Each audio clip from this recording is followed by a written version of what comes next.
ఈ దసరా నవరాత్రులు 11 రోజులు జరుపుకోబోతున్నాం కదా. ఈ 11 రోజులు మొదటి నుంచి లాస్ట్ వరకు ఏ అలంకారాలు, ప్రసాదాలు ఏమిటి అనేది తెలుసుకుందాం. శైలపుత్రీదేవి అంటే బాల త్రిపుర సుందరీదేవి ఈ అమ్మవారికి కట్టె పొంగలి అంటే ఇష్టం. 2 గాయత్రీదేవి ఈ అమ్మవారికి పులిహోర ఇష్టం.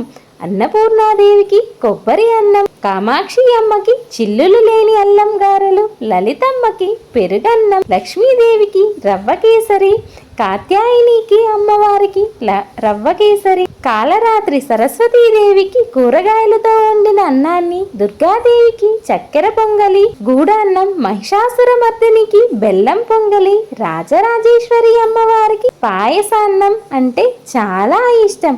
ఈ ఒక్కొక్క రోజు ఒక్కో రకం ప్రసాదం అమ్మవారికి సమర్పిస్తే ఆ అమ్మవారి అనుగ్రహం మన మీద ఎల్లవేళలా ఉంటుంది. విన్నారు కదా దసరా నవరాత్రులు ఏం ప్రసాదాలు చేయాలో. Please subscribe. Thank you for watching.